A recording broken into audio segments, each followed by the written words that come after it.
Isang mapagpalang araw po ang bati ko sa lahat ng abuti ng tinig na ito. Sumainyo lahat ng pagpapala ng Diyos Ama sa pangalan ni Jesucristo. Amen. Ang paksa ko ngayon ay ang Reckoning of Times, episode 37. Makikita sa Genesis chapter 11 verse 19 na si Peleg namatay sa edad na 239. Si Father Noah noon ay 941, si Abraham ay 48. At ang previous topic ko ay ang episode 36. Si Father Noah ay 893, si Shem ay 401, si Arphaxad ay 290, si Shelah ay 255, Eber 225, si Peleg ay 191, si Reu ay 161, si Serug ay 129, si Nahor ay 99, si Terah ay 70, at si Abraham ay isinilang. Kaya dito sa episode 37, 48 years old na si Abraham. Kung kaya lahat dito plus 48 para mabilang ang mga taon. Ito ay sequence of time na bibilangin para tuloy-tuloy ang pagbibilang. Kaya 893 si Father Noah plus 48, so 941. 401 si Shem plus 48, 449. 290 si Arphaxad plus 48, 338. 255 si Shelah plus 48, 303. 225 si Eber plus 48, 273. 191 si Peleg plus 48, 239. Namatay si Peleg sa edad na 239 sa taong 1897. At si Reu ay 161 plus 48 is 209. Si Serug ay 129 plus 48 is 177. 99 si Nahor plus 48, 147.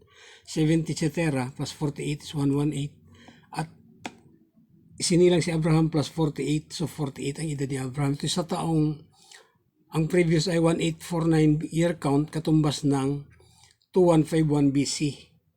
At plus 48 is 1897 year count. Ang sa BC naman minus 48 is 2103 BC. Ito lang ang kabuuan sa topic ngayon sa episode 37. Dito naman ako sa 8-day structure. Ito yung 8-day structure. Ito yung the second 1,000 years mula nang likhain ng Diyos ang buong sanlibutan. Sa 6th day na nilikha na noon ang tao. Ito yung second 1,000 years. Natapos ng first 1,000 years ang 7th day. Ito ang 8th day, ang second 1,000 years. O kaya ang topic ngayon ay dito lang sa 941 si Father Noah. Mula noong 893 si Father Noah ay may 48 years. Si Abraham ay 48 years. O kaya ito'y sa taong 1849. Si Abraham ay isinilang sa 1849.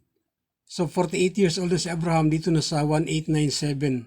Si Father Noah dito sa 1849 is 893 plus 48. So 941 na si Father Noah. Ang 1849 year count plus 48, so 1897. Ito lang ang topic ngayon.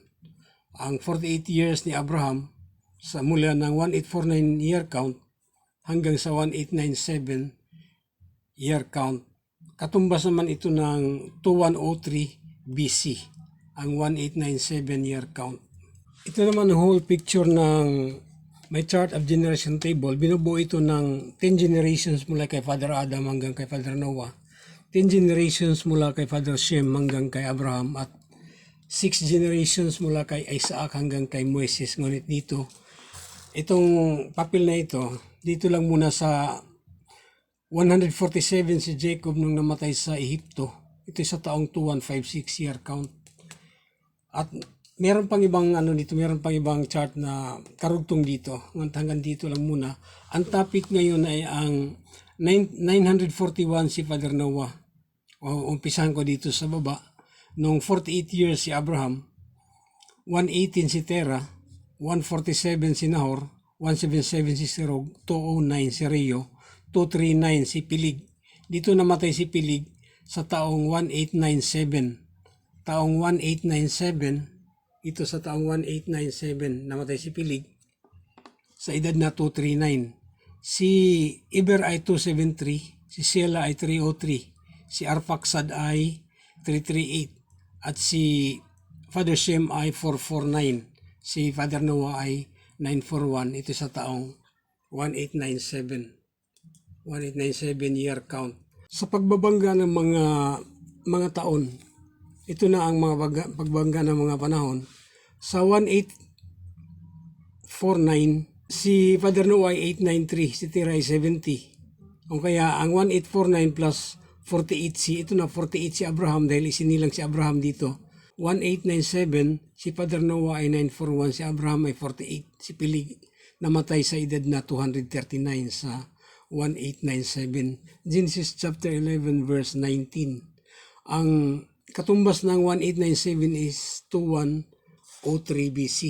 1849, katumbas ito ng 2151 BC. Kaya ang 2151 minus 48 is 2103 BC. At ang 1849 plus 48 is 1897 year count. Ito ng pagbabangga ng mga taon. Hanggang dito lang muna, sumainyo lahat ng pagpapala ng Diyos Ama sa pangalan ni Jesucristo, ang bugtong na anak ng Diyos, ang manunubos ng salibutan. Amen at amen.